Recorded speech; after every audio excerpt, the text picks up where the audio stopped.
महाभारत में भगवान श्री कृष्ण का योगदान अत्यंत महत्वपूर्ण है। गीता का उपदेश जो उन्होंने अर्जुन को युद्ध के मैदान में दिया, आज भी संसार के लिए प्रेरणादायक है। उनके संदेश का प्रमुख तत्व कर्म योग है, जिसका अर्थ है कि हमें अपने कर्तव्यों का पालन बिना किसी स्वार्थ के करना चाहिए। श्री कृष्ण ने कहा, कर्म किए जा, फल की चिंता मत कर।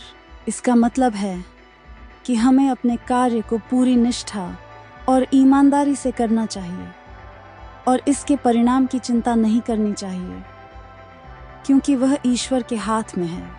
गीता के उपदेश में श्री कृष्ण ने जीवन के 4 प्रमुख सिद्धांतों पर बल दिया: धर्म, कर्म, ज्ञान और भक्ति।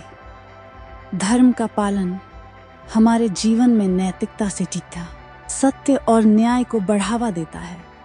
कर्म का अर्थ है अपने कर्तव्यों को सही ढंग से निभाना।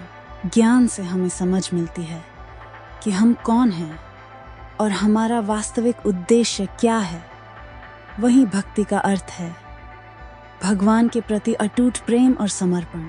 श्री कृष्ण का संदेश हमें यह भी सिखाता है कि हर व्यक्ति का जीवन एक संघर्ष है और हमें इसे धैर्य, साहस और समझदारी से स्वीकारना चाहिए। जैसे अर्जुन युद्ध के मैदान में विचलित हो गए थे, वैसे ही हम भी जीवन में कई बार कठिनाइयों से घबरा जाते हैं, लेकिन श्री कृष्ण हमें बताते हैं कि हमें अपने अंदर की शक्ति को पहचान कर आगे बढ़ना चाहिए।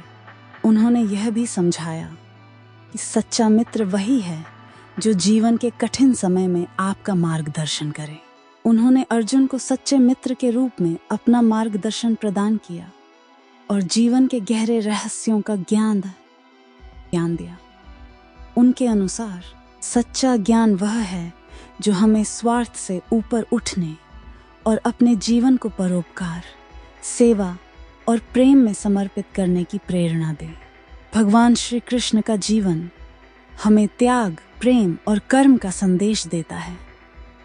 उनका उपदेश हर युग में प्रासंगिक रहेगा, क्योंकि वह मानवता के उच्चतम आदर्शों का प्रतीक हैं।